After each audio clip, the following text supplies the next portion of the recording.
జగిత్యాల జిల్లా కోరుట్ల నియోజకవర్గం మెట్పల్లి పట్టణంలోని ఎమ్మెల్యే క్యాంపు కార్యాలయంలో మెట్పల్లి ఇబ్రహీంపట్నం మల్లాపూర్ మండలాలకు చెందిన 76 మంది లబ్ధిదారులకు 23,47,000 విలువగల సీఎం రిలీఫ్ చెక్కులను ఎమ్మెల్యే కల్వకుంట్ల సంజయ్ అందజేశారు.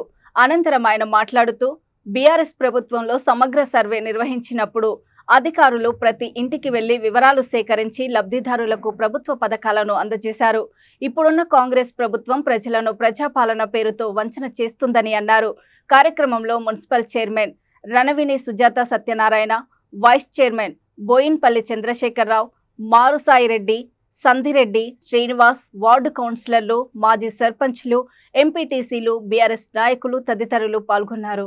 ఎవరికి రేషన్ కార్డు ఇస్తున్నామో తెలియదు, మళ్ళీ ఒకరోజు సరే అందరికి రేషన్ కార్డులు ఇస్తున్నాం అనే స్టేట్మెంట్, ఇందిరమ్మ ఇల్లులు ఎవరికి ఇస్తున్నారో తెలీదు,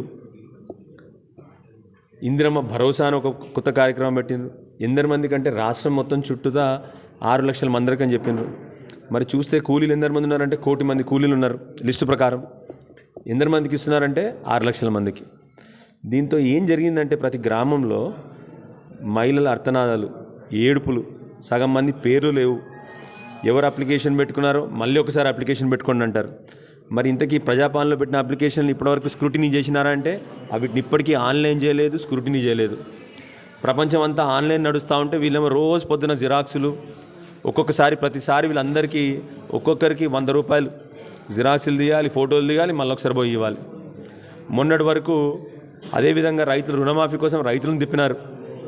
అది కూడా సగం వరకు రుణమాఫీ జరగలేదు ఇప్పటివరకు. దానికి తోడు దారుణం ఏమంటే ఇవాళ తెలంగాణ ప్రజలు ఒకరినొకరు చూసుకొని కొట్లాడుకునే పరిస్థితి తీసుకొచ్చినారు. వీళ్ళు నా పేరు వచ్చింది, ఈయన పేరు రాలేదు, ఈయన పేరు ఎందుకు వచ్చింది, నా పేరు రాలేదు. ఇంత దౌర్భాగ్యమైన పరిస్థితుల్లో తెలంగాణ ఇవాళ ఉందంటే ప్రజల్ని అడుక్కునే వాళ్ళలాగా చూస్తున్నాడు ఈ కాంగ్రెస్ ముఖ్యమంత్రి. పోయి అక్కడ అధికారులని అడుక్కోవాలి మనం, అక్కడున్న కొందరు వెధవ నాయకులని అడుక్కోవాలి మనం.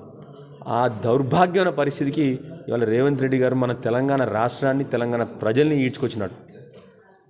దయచేసి నేను ప్రజలకి ఒక శాసనసభ్యునిగా, మీ తమ్ముళ్ళ, మీ కొడుకులా కోరుతా ఉన్న కొరుట్ల కాన్స్టిట్యున్సీలో ఉన్న అందరు ప్రజల్ని ఎవరి ముందులా మీరు చేయి చాచాల్సిన అవసరం లేదు. అది మన హక్కు. మేము మీకోసం నిల్చుంటాం, మీకోసం పోరాడతాం. ఎవరి ముందలా మీరు తలదించాల్సిన అవసరం లేదు. పెద్ద పెద్దోళ్ళనే తన్ని తెచ్చుకున్న తెలంగాణ మనది.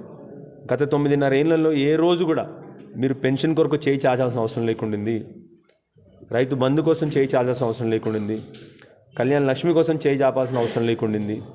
ఎట్లాంటి స్కీమ్ అయినా కూడా కేసీఆర్ గారు మీ ఇంటికి దగ్గరికి తీసుకొచ్చి మీకు చేరేటట్టు చేసినారు.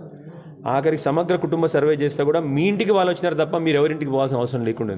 ఇవాళ అదే మిమ్మల్ని రేవంత్ రెడ్డి రోడ్డు మీద నిల్చోబెట్టి మిమ్మల్ని రోజు కష్టపెడతా ఉన్నాడు.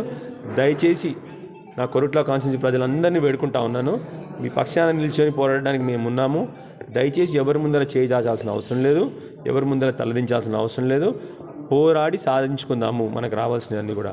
కేసీఆర్ గారు మన తెలంగాణ సమాజం, కేసీఆర్ గారు వచ్చినప్పుడు 60,000 బడ్జెట్ని 3 లక్షల బడ్జెట్కి 3 లక్షల కోట్ల బడ్జెట్కి తీసుకొచ్చినారు కేసీఆర్ గారు. అంటే మన ఆర్థిక పరిస్థితులు కూడా చాలా మెరుగైనాయి. ఇవన్నీ కూడా మనకి వస్తాయి. కేసీఆర్ గారు మొట్టమొదటి నీళ్లు కేసీఆర్ గారు తీసుకొచ్చినారు మనకు ఆఖరికి తాగడానికి. మనకు కావాల్సిన కరెంటు కేసీఆర్ గారే తీసుకొచ్చినారు.